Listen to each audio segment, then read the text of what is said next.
Racing games go over my head.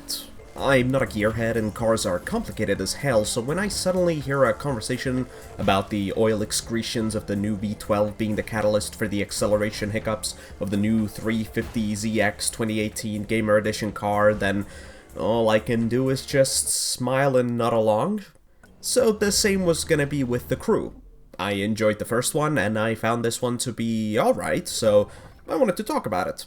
I'm into arcade racers, and so while I feel like I can play them, I don't think I have the car knowledge to talk about them in any critical lens. But then my disappointment in The Crew 2 turned into me completing every single event of the game once, and beating the whole game in less than a week. I was addicted, and I played a ton of the game. I'll give my 2 cents. The Crew 2 is essentially a direct competitor to Forza Horizon 4 in my eyes. Open-ended access to racing events, different disciplines, arcadey controls, and a general lack of interest in being directly realistic with the way the events are created. The game divides into 4 stories, and each of those stories has 4 unique racing disciplines. So you have the generic street racers and touring cars, but also demolition derbies, monster trucks, hovercrafts, and acrobatic flying competitions. There are no direct duds as disciplines go, but the standouts are the highly agile Jetstream boat time trials, the chaotic demolition derby fights, and the satisfyingly animated and presented dirt bike races. All disciplines will have their own set of vehicles available for purchase, and overall there's over 500 vehicles waiting for you to play with them.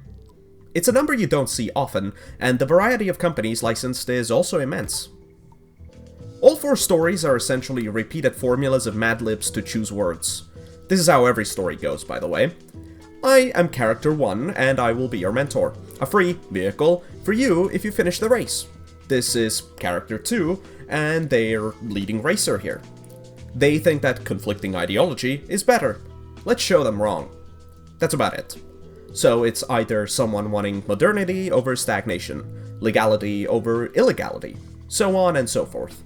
The characters are ultra forgettable, and for the first time I can finally say that a game's writing truly feels soulless. It's a formula with almost no extra writing to hide that fact. All stories will be formulaic generally, and that's fine. But this takes it on a whole other level. Also, all voice acting in this game just sucks. To whoever thinks that stories are necessary for certain genres are basically far behind the curve in my eyes. Stories are the easiest way to create emotional connections to media, making the enjoyment of the media more intense, but also it makes it more memorable.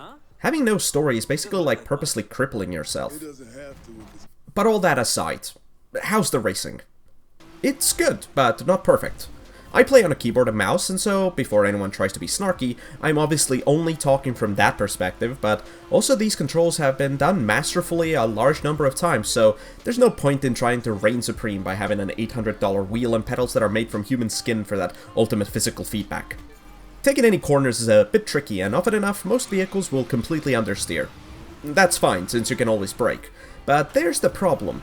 For whatever reason, the AI almost never brakes in most events. Instead, they barrel through every corner at their max speed. To counterbalance it, though, on their strengths, the AI also seems to always drive at a fraction of their own seeming max speeds. It's a patchwork AI, and the polish is certainly not there. And it also doesn't help that the only notable problem in the driving is amplified by the AI never dealing with it to begin with, causing you to almost always lose progress in those moments, and then gaining them progress back on the straights.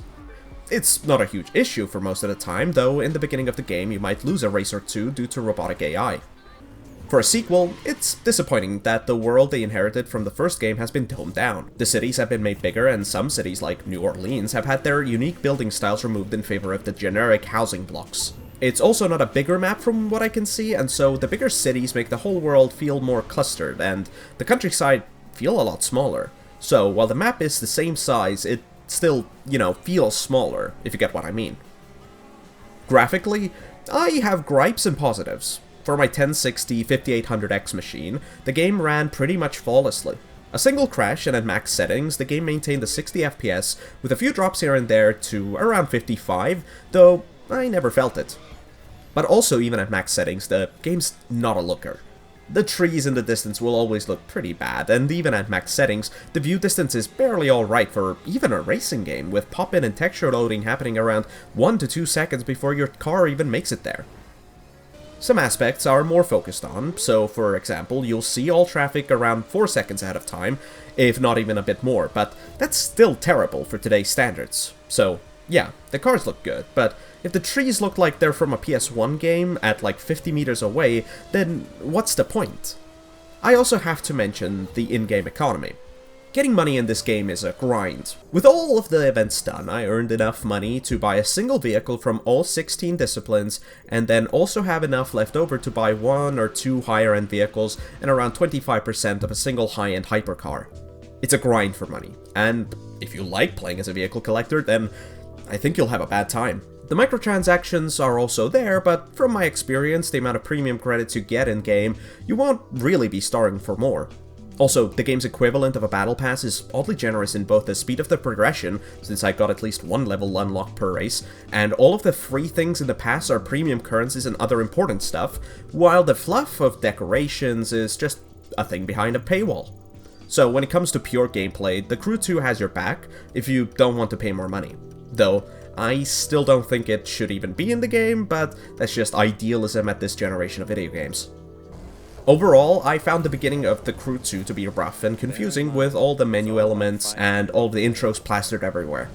But once you get used to it, it's a blast to play. It was a satisfying game from start to finish, and if Project Orlando truly is meant to be The Crew 3, then I have high hopes for it, since The Crew has cemented its position as one of my top arcade racing games with the likes of Forza Horizon and Need for Speed.